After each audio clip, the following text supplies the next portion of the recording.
دوجار وەفدێکی حکوومەتی هەرێم چووە بەغدا و لەگەڵ سەرۆکوەزیرانی عێراق کۆبوویەوە. هەردوای کۆبوونەوەکە حکوومەتی ناوەند بەیاننامەیەکی چەند خاڵی لەسەر کۆبوونەوەکە بڵاو کردەوە و زەختی لە پابەندبوونی هەرێم بە تەواوی مەرجەکانی عێراق کردەوە. کەس سەری لەو ئیشەی دەسەڵات دەرناچی چی دەوێ چی دەکا بەرەو چیە. هەموو لێکدانەوەکان ئەوەیە کە کوردستان بەرەو ئینتیحار دەبن.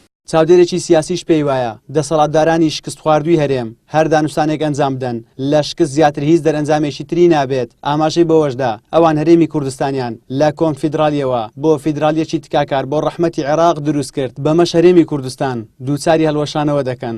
هەموو چاودێر و شارەزایەکانی جیهان متفقن لەسەر ئەوەی ئەو هێزانەی کە شکستیان خوارد و دەچن مفاوەزات دەکەن مفاوەزاتە چی شکست خوارد و دەکەن. 150 نیوەی خاچی کوردستان دۆڕایە بەڵام بەڕێی من هەرێمی کوردستان هەمووی بەرەو هەڵوەشانوە. ینی دەسەڵاتی ئێمە بەم پی مەرجەکانی بەغدا هەر ئەوەندا نەوەستاوە کە ڕیفراندۆم هەڵوەشێنیتەوە.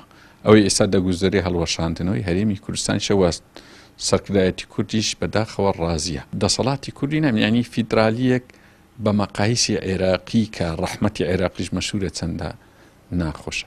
بە هەموو حیسابێک پێویست بۆی دەکە کە دەسەڵاتی کوردی شکست خوارد و ئەو بەشەی کە ڕیفراندۆمیان کرد بەڕاستی نەچنە مفاوەزات چونکە شکست دەخۆنەوە.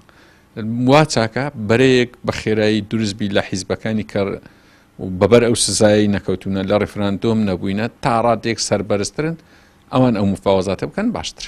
پێشتر کۆمەڵی ئیسلامی و بزوتنەوەی گۆڕان و چەند لایەنێکی تر پرۆژەیەکی شەشخاڵیان بۆ ئەنجامدانی چاکسازی پێشکەش بە حکوومەتی هەرێم کرد. بەڵام غروری سیاسی دەسەڵاتداران پرۆژەکەیان پشتگوێ خست و هەرێمیان بەم قۆناغی ئێستا گەیاند. لە ساڵی 2011 لە مانجی نیسان ئۆپۆزیسیۆن هەر سێلانەکەی ئۆپۆزیسیۆن ئەو کاتیش پرۆژەیەکی شەشخاڵیان دایە حکوومەتی هەرێم کە بریتی بوو لە پرۆژەی چاکسازی و بۆ خۆشیان هەردوو حیزبەکەی دەسەڵاتدار پرۆژەی چاکسازیان هەبوو بەڵام هیچ کامێکیان جێبەجێ نەکرد. ئەو جۆرێک بوو لە عینادی سیاسی و لە عینادی دەسەڵاتدارێتی لە هەرێمی کوردستان ئەجینە ئەو کات جێبەجێ بکرابووە. بێگومان ئێستا تووشی جۆرێک لە ملکەتبوونی سیاسی نەدەبووین بەرامبەر بە حکوومەتی عێراقی لە کاتێکدا کە هیچ پشتیوانێکی دەرەکیشمان نەماوە.